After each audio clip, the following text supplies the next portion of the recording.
आज का हमारा टॉपिक है यूनिट 3 का सेशन 2 का पार्ट 2, जिसमें हम जो हमारा सेशन 2 का जो बचा हुआ पार्ट था वो हम कंप्लीट करेंगे। पहला टॉपिक है acquiring knowledge of the nature of the product, जहां हमने पहले पढ़ा था कि किस तरीके से सेल्स मैन जो होते हैं, कस्टमर सेल्स एसोसिएट होते हैं, वो किस तरीके से अपने एफ़र्ट्स लगाते हैं, किस तरीके से कोशिश करते हैं कंज्यूमर के बाइंग को इन्फ्लुएंस करने की, यानी कि कंज्यूमर की ख़रीदारी को इन्फ्लुएंस करने की, प्रभावित करने के लिए। तो उसकी सारी कोशिशें नाकामयाब होंगी यदि वह ये सारी चीज़ों के बारे में जो अब हम आज पढ़ेंगे उसके बारे में उसको कोई नॉलेज ही ना हो।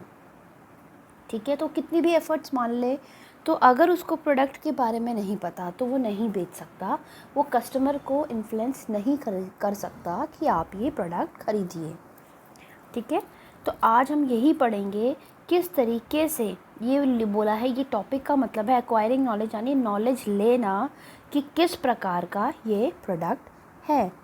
नेचर ऑफ द प्रोडक्ट यानी कि किस प्रकार का ये प्रोडक्ट है। एक्वायरिंग मतलब इकट्ठा करना, एकत्रित करना। तो ये कौन एकत्रित करेगा, ये कौन इकट्ठा करेगा, किस तरीके का प्रोडक्ट है, ये करेगा सेल्समैन यानी रिटेल सेल्स एसोसिएट या कस्टमर सेल्स एसोसिएट।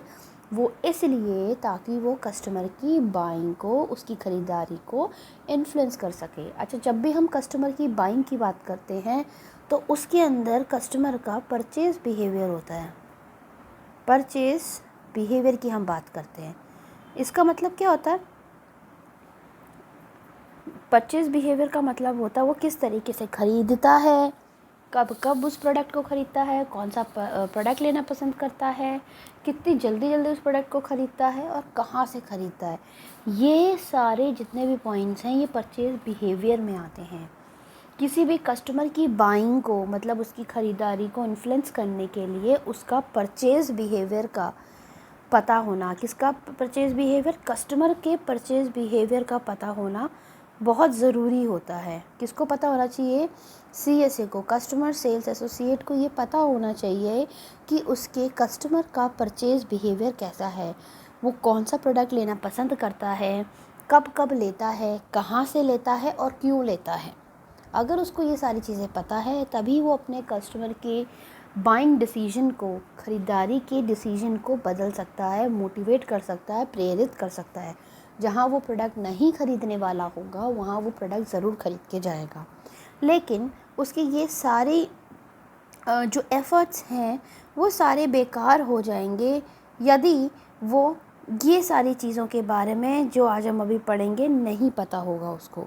किसके बारे में? प्रोडक्ट की कैरेक्टरिस्टिक्स के बारे में, यानी जो प्रोडक्ट वो बेच रहा है वो प्रोडक्ट किस प्रकार का है, उसके साथ क्या क्या सर्विसेज मिलती हैं, कितने का है, कितना उसके पास उपलब्ध है, कब तक वो कस्टमर को दे पाएगा, उस प्रोडक्ट का यूज़ क्या है। ये सारी चीज़ें उस कस्टमर सेल्स एसोसिएट को पता होना बहुत ज़रूरी होता है। ठीक है, तो जब भी हम किसी प्रोडक्ट की कैरेक्टरिस्टिक्स की बात करते हैं वो प्रोडक्ट की खासियत के बारे में बताता है। खासियत यानी उसके प्रोडक्ट के बारे में जानकारी। अब सोचिए, आप खुद एक सेल्स एसोसिएट हैं, आप किसी के लिए बिक्री के लिए आप दुकान में बैठे हैं और आपको यही नहीं पता कि आपके पास कौन से प्रोडक्ट अवेलेबल हैं। कोई कस्टमर आएगा, ये प्रोडक्ट है, आप कहेंगे पता नहीं, देखता हूँ, कितना समय बर्बाद होगा, है ना। तो और कोई प्रोडक्ट आएगा, कोई कस्टमर आया आपसे पूछा कि ये प्रोडक्ट कितने का है, क्या काम करता है, तो वो नॉलेज भी आपको होनी चाहिए। तो बस ये उसी के बारे में बोल रखा है। चाहे आप कितनी अच्छी बात कर लो, चाहे आप कितने अच्छे से उनसे इंटरेक्ट कर लो, लेकिन जब तक आपको ये प्रोडक्ट की कैरेक्टरिस्टिक्स नहीं पता होंगी आप मतलब कस्टमर की बाइंग को बिल्कुल भी इन्फ्लुएंस नहीं कर सकते। ठीक है, तो नेक्स्ट हम पढ़ेंगे किसी प्रोडक्ट की कैरेक्टरिस्टिक्स को इन्होंने 2 पार्ट्स में बांटा हुआ है। पहला है एक्सप्लिसिट, दूसरा है इम्प्लिसिट। इन्होंने गलत लिखा हुआ है, इसको आप चेंज कर लेना। इसकी स्पेलिंग ये है IMPLICIT। ठीक है, इम्प्लिसिट। एक्सप्लिसिट कहता है बाहरी, जो आप देख सकते हैं, जिसको आप छूने से पता कर सकते हो उस प्रोडक्ट की क्या कैरेक्टरिस्टिक्स है, जैसे उसका कलर, उसका वेट, उसका डिज़ाइन, उसका टेक्सचर। तो ये सारी प्रोडक्ट की एक्सप्लिसिट कैरेक्टरिस्टिक्स हैं। ठीक है। इसके अलावा भी बहुत सारी एक्सप्लिसिट कैरेक्टरिस्टिक्स होती हैं जो प्रोडक्ट से रिलेटेड होती हैं। एक्सप्लिसिट से आप यूँ कह लो कि प्रोडक्ट आपको यूज़ करने की ज़रूरत नहीं है, आपको बिना यूज़ करे उसके बारे में जो जो खासियत होती हैं वो चीज़ एक्सप्लिसिट कैरेक्टरिस्टिक्स में आएगी। दूसरा है इम्प्लिसिट कैरेक्टरिस्टिक्स। इम्प्लिसिट का मतलब होता है अंदरूनी, जो आपको तभी पता चलती हैं जब आप उसको यूज़ करने लगते हैं।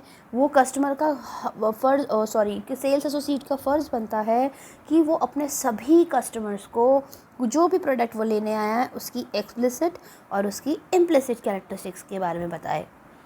ठीक है, उसको पता होना चाहिए जो प्रोडक्ट मैं लेने जा रहा हूँ उसकी दिखावट कैसी है और उसकी क्या क्या सर्विसेज वो दे रहा है या क्या क्या उसके फंक्शंस हैं, है ना। जब सेल्स एसोसिएट को ही ये बात नहीं पता होगी तो वो कस्टमर को कैसे मोटिवेट करेगा।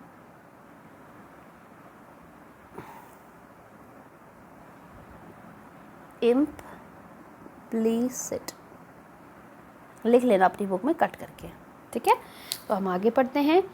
यहाँ देखो साफ लिखा हुआ है, एक सेल्स एसोसिएट तभी सक्सेसफुल होता है अपने कार्य में, अपने जो एफर्ट्स लगाता है वो, जब उसको प्रोडक्ट की नॉलेज के बारे में पूरा पता हो।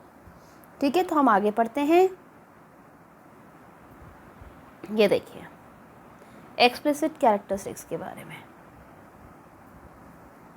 ठीक है, तो सबसे पहले आता है फिज़िकल कॉन्फ़िगरेशन, यानी कि फ़िज़िकल यानी कि देखने में, यानी कि वास्तविक में वो कैसा है, जिसके अंदर आपका क्या क्या आ जाता है, उसका कलर आ जाएगा, उसका वेट आ जाएगा, उसका टेक्सचर, उसका डिज़ाइन, ये सारी चीज़ें। तो ये सारी चीज़ें आप उनको बताएंगे कि आप ये ले रहे हैं, इसका ऐसा डिज़ाइन है, ये बहुत इस चीज़ से बना हुआ है, बहुत ही लाइट वेट है, इतने इतने कलर्स में उपलब्ध है और जैसा आपको चाहिए बिल्कुल वैसा है। तो ये सारी फिज़िकल कैरेक्टरिस्टिक्स में आती है। देखो अगर कोई खाने की चीज़ है तो कैसी उसकी स्मेल है, क्या टेस्ट है, क्या टेक्सचर, कलर, वेट, ये सारी चीज़ें बतानी है आपको।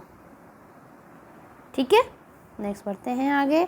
और वास्तविक में क्या आता है, वास्तविक में आता है दूसरा एसोसिएटेड सर्विसेज, वास्तविक कह रही हूँ, एक्सप्लिसिट कैरेक्टरिस्टिक्स यानी कि बाहरी कैरेक्टरिस्टिक्स जो कस्टमर को बताना ज़रूरी होता है। दूसरा है आपका एसोसिएटेड सर्विसेज, यानी कि उस प्रोडक्ट से रिलेटेड, उस प्रोडक्ट से संबंधित जो भी सर्विसेज उसकी हैं, खासियत हैं, वो बतानी ज़रूरी हैं। जैसे कि आफ्टर सेल सर्विसेज कैसी है, जब ख़राब हो जाए प्रोडक्ट उसकी क्या कहते हैं, उसकी सर्विस कैसी है, उसके स्पेयर पार्ट, उसके पार्ट्स मिल जाएंगे, वो वारंटी में कितने साल की वारंटी है, इंस्टॉलेशन करवाते हैं नहीं करवाते हैं, डिलीवरी कैसे करेंगे, रिपेयर की क्या कंडीशंस हैं। तो ये सारे उस फ़ोन से संबंधित सर्विसेज हैं। फ़ोन में एक एग्जांपल ले रही हूँ, उस प्रोडक्ट से संबंधित एक सर्विसेज हैं जो कस्टमर ख़रीदने के लिए आएगा। और ये सारी बाहरी एक्सप्लिसिट कैरेक्टरिस्टिक्स हैं किसी भी प्रोडक्ट की। क्यों? क्योंकि ये अभी यूज़ किया नहीं है उसने प्रोडक्ट, ये प्रोडक्ट से ही संबंधित है, बाहरी है, जो कस्टमर को बताना ज़रूरी होता है। तो ये एसोसिएटेड सर्विसेज जो होती हैं, ये सर्विसेज भी कस्टमर को बतानी बहुत ज़रूरी होती हैं।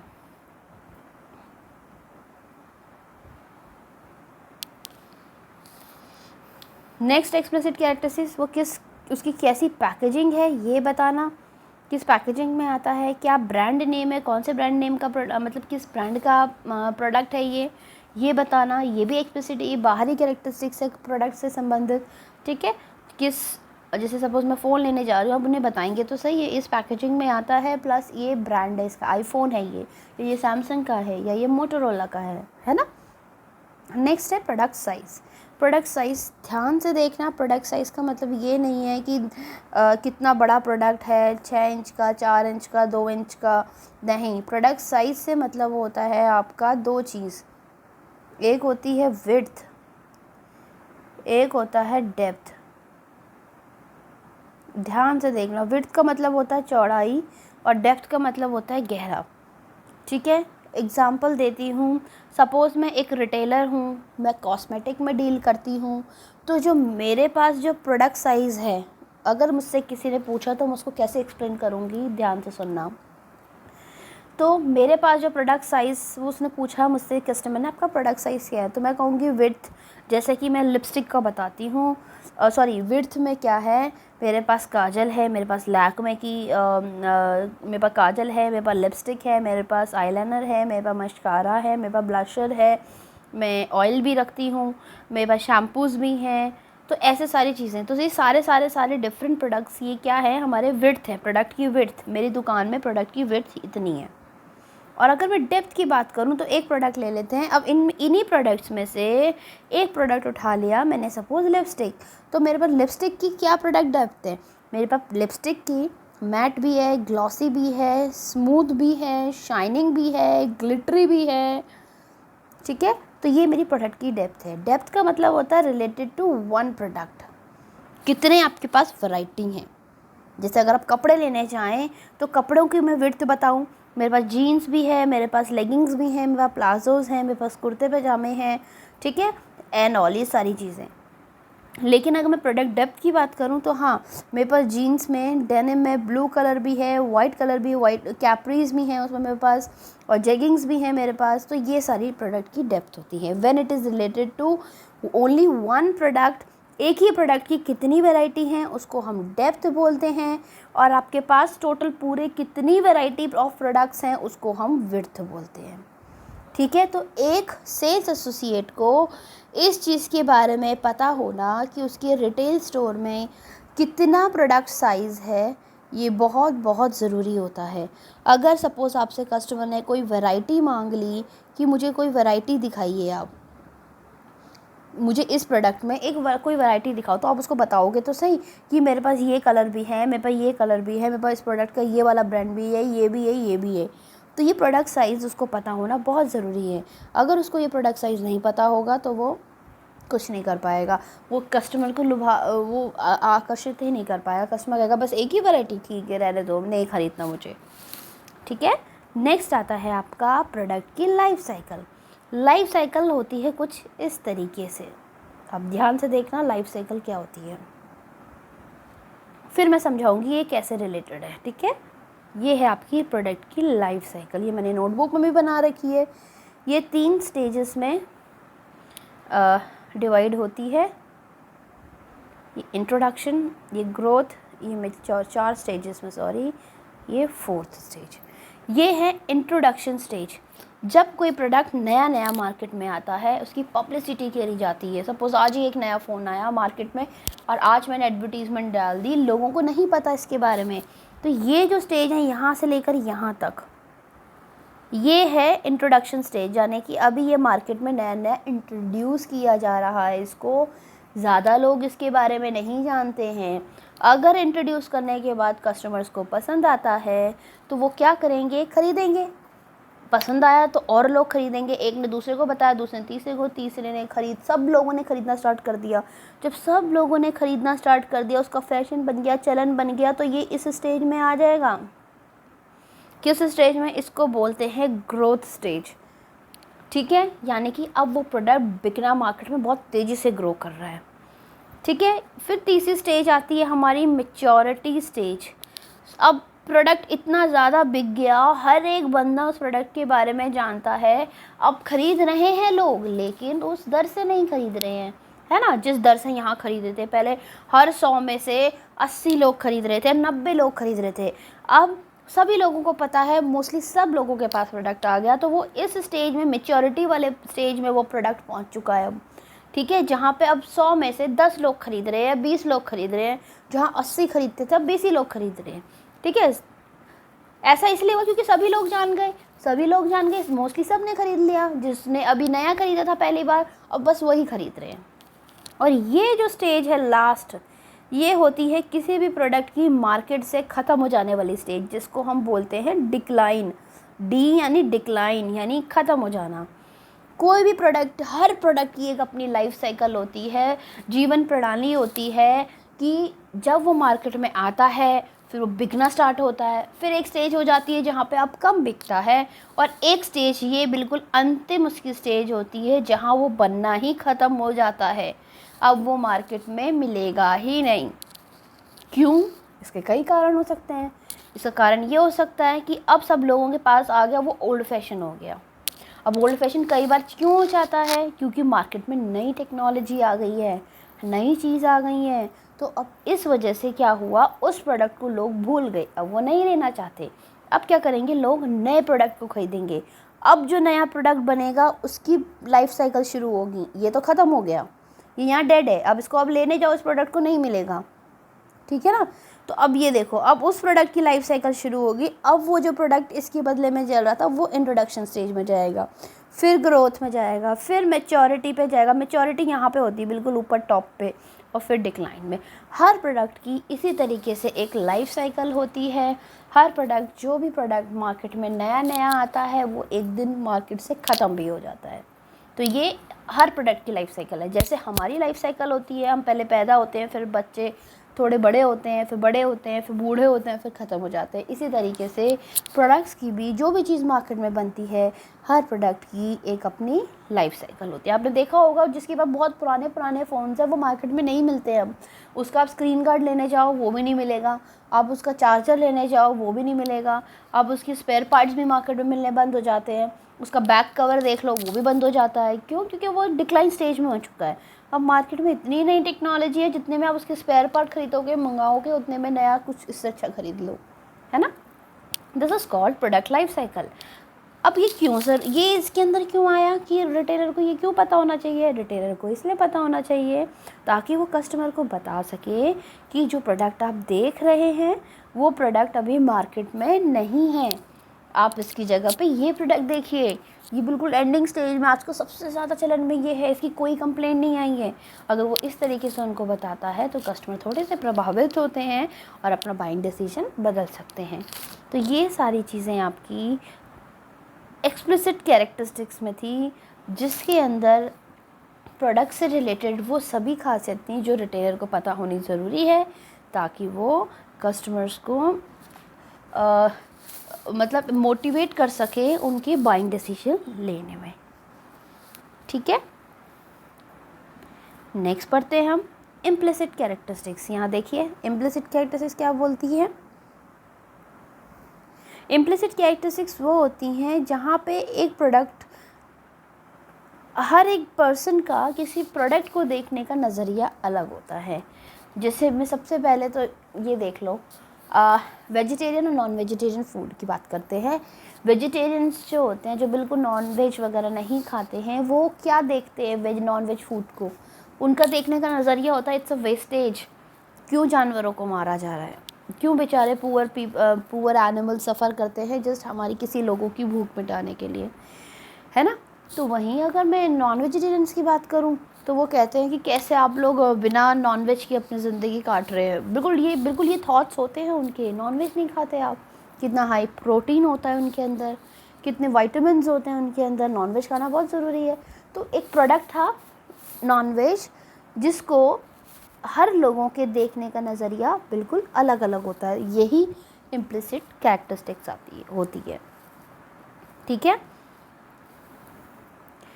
एक पर्सन की परसेप्शन यानी कि देखने का नज़रिया नहीं मैच करता है दूसरे से, ठीक है। तो अब आगे देखते हैं हम कैसे हम उनको मोटिवेट करेंगे।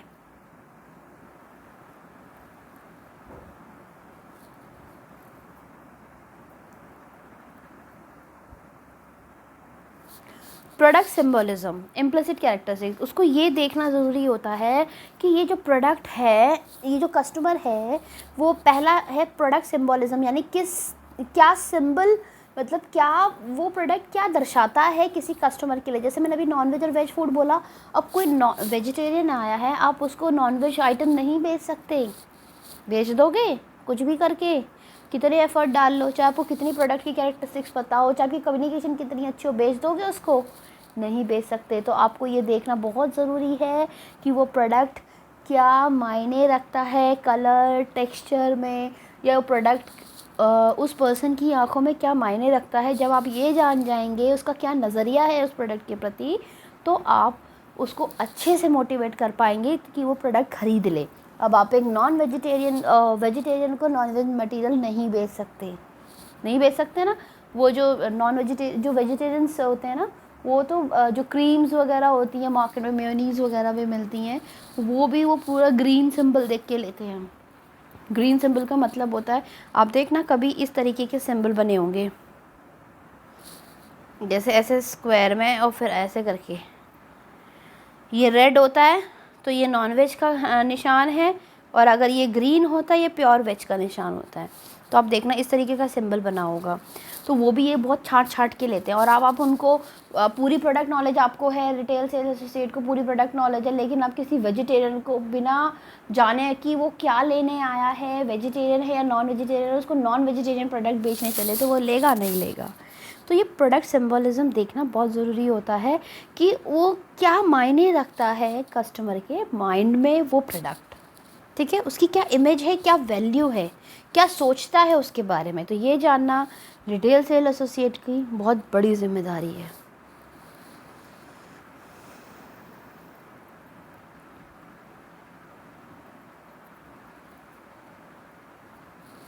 अच्छा, नेक्स्ट कम्युनिकेशन मीडिया, इसमें बात बोल रखी है, इसमें ये बता रखा है, कम्युनिकेशन मीडिया का पहले मतलब समझ लेते हैं, किस ज़रिए से आपके कस्टमर्स को इस प्रोडक्ट के बारे में पता चला है और कितनी जानकारी उनको इस प्रोडक्ट के बारे में है। पहले तो वो ये पता करेगा कि किस तरीके से आपको ये प्रोडक्ट के बारे में पता चला, आप क्या सोचते हैं इस प्रोडक्ट के बारे में, किसने आपको इस प्रोडक्ट के बारे में बताया, क्या कोई गलत इन्फॉर्मेशन तो नहीं दी गई है, मतलब उनको इनकम्प्लीट नॉलेज है। जैसे एक एग्ज़ाम्पल मैं देती हूँ आपको,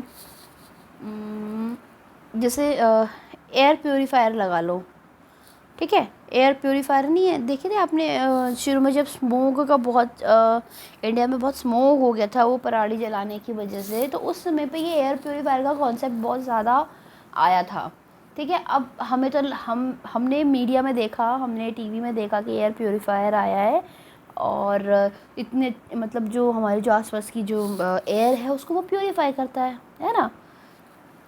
जो अफोर्ड कर सकता था उसने लिया, काफ़ी कॉस्टली आते हैं वो, एसी प्राइसेस ही लगा लो एक तरीके से, तो वो एयर को प्योरीफाई करता है।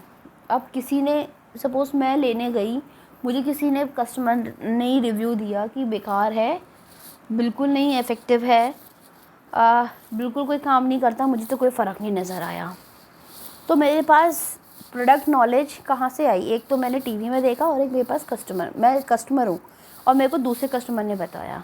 तो जब मैं शॉप में जाऊँगी उसको ख़रीदने, तो बीइंग अ रिटेल एसोसिएट, मुझसे रिटेल एसोसिएट जो है, सेल्स एसोसिएट जो है, वो ये जानने की कोशिश करेगा कि आपको उस प्रोडक्ट के बारे में क्या पता है और किसने आपको बताया, क्या सही नॉलेज दी गई है या नहीं दी गई है। फिर वो कहेगा नहीं मुझे तो पता था, मुझे तो पता है, सब ने बोला है, मुझे तो कस्टमर्स ने बताया है कि क्या कहते हैं, इससे तो बिल्कुल कोई फ़र्क ही नहीं पड़ता है, मुझे किसी ने बताया, मेरा कोई रिश्तेदार है उसने ये यूज़ किया था, इससे तो कोई फ़र्क ही नहीं पड़ता। तो फिर वो बताएगा, उनका डाउट क्लियर करेगा, नहीं सर ये बहुत ही ज़्यादा इफ़ेक्टिव है, आप इसे प्रॉपर मतलब स्मोक में भी, अगर आप स्मोक के समय में से चलाते हैं तो ये बहुत ही इफ़ेक्टिव है, एयर को 100% प्योरीफाई करता है, हमारे पास इसकी प्रॉपर रिसर्च है, टेस्ट है। तो अब यहाँ पे कस्टमर कहेगा कि हाँ हो सकता है उनको नहीं लग रहा हो, अब ये झूठ थोड़ी ना बोलेंगे। तो ये कम्युनिकेशन मीडिया यानी कि किस तरीके से कस्टमर को वो नॉलेज मिली, ये जानना उस कस्टमर रिटेल सेल्स एसोसिएट के लिए बहुत ज़रूरी होता है। क्योंकि कई बार आपके जो कल्चर ग्रुप होता है, आपके जो रिलेटिव्स होते हैं, आपके जो कम्युनिकेशन ग्रुप होता है जिनसे आप बात करते हैं, वो क्या करते हैं, मिस कम्युनिकेशन फैला देते हैं। मतलब कई बार सबके अपने अपने परसेप्शंस होता है, अभी हमने ऊपर ही पढ़ा कि किसी चीज़ को देखने का क्या नज़रिया, तो उसको हो सकता है वो बेकार लगे, लेकिन जब व्हेन आई यूज़ इट, जब मैं यूज़ करूँगा तो मुझे अच्छा लगेगा, है ना। तो ये कम्युनिकेशन मीडिया जाना ज़रूरी है ताकि हम कस्टमर की बाइंग को मोटिवेट कर सकें। I hope this is clear.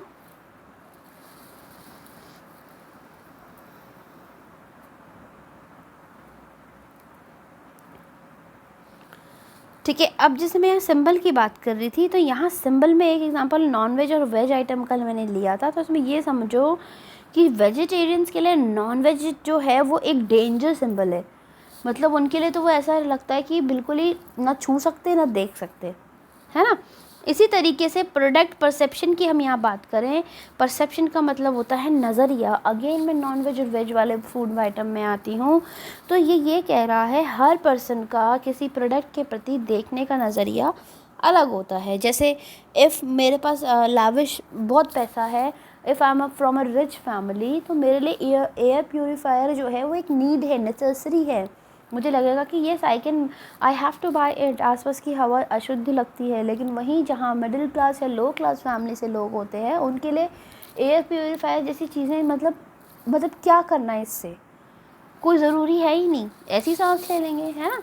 तो दोनों के परसेप्शन, उस पर्सन का जो एयर प्योरीफायर ख़रीदना ज़रूरी समझता है और दूसरा जो एयर प्योरीफायर जिसके लिए कोई यूज़ नहीं करता लगता है, मतलब कोई यूज़ का नहीं है, दोनों के परसेप्शन उस प्रोडक्ट के लिए, उस प्रोडक्ट के प्रति बिल्कुल ही अलग हैं।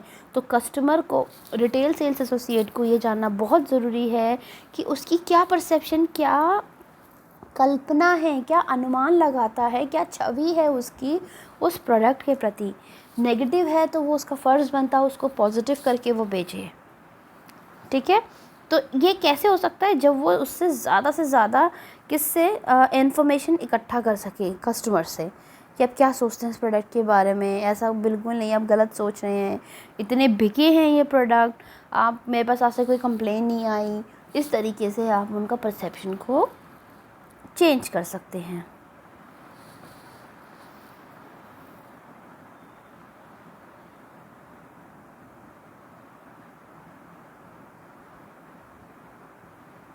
अब यहाँ नेक्स्ट है प्रोडक्ट इवैल्यूएशन, जिसके अंदर रिटेल सेल्स एसोसिएट को किसी भी प्रोडक्ट का इवैल्यूएशन करना ज़रूरी होता है, जहाँ वो क्या करता है, किसी अन्य कस्टमर द्वारा आई फीडबैक को इकट्ठा करता है और अपने कस्टमर्स को बताता है। जैसे कि सपोज़ एक बार मैंने किसी कंपनी की लेगिंग्स ली थी किया नाम से, तो मैंने जाके उनको बोला कि दूसरी बार जब मैं लेने गई तो मैंने कहा मुझे वही प्रोडक्ट देना जिसकी मैं पहले ले जा चुकी हूँ और बहुत अच्छा प्रोडक्ट है, मुझे इसका बहुत अच्छा प्रोडक्ट लगा। तो मैंने एक फ़ीडबैक दिया उनके रिटेलर्स को, ठीक है। तो अब वो क्या करेंगे, ऐसे करके अगर 10 लोगों ने भी बोला तो उनको ये समझ में आ गया कि ये वाला जो प्रोडक्ट है किया का, ये बहुत अच्छा प्रोडक्ट है, आगे से वो उसी वेंडर से लेंगे, है ना, वही प्रोडक्ट को उठाएंगे।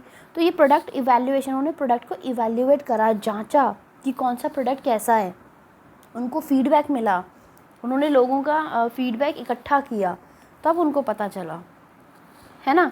तो ये भी पता होना ज़रूरी है रिटेल सेल्स एसोसिएट को कि कौन सा प्रोडक्ट सबसे ज़्यादा कौन सा प्रोडक्ट में क्या क्या कमियां हैं, कौन से प्रोडक्ट में क्या क्या अच्छाइयाँ हैं, ताकि आगे वो वही प्रोडक्ट को रखे जो सबसे ज़्यादा डिमांडिंग में है। तो ये प्रोडक्ट इवैल्यूएशन करना रिटेल सेल एसोसिएट की बहुत बड़ी जिम्मेदारी होती है।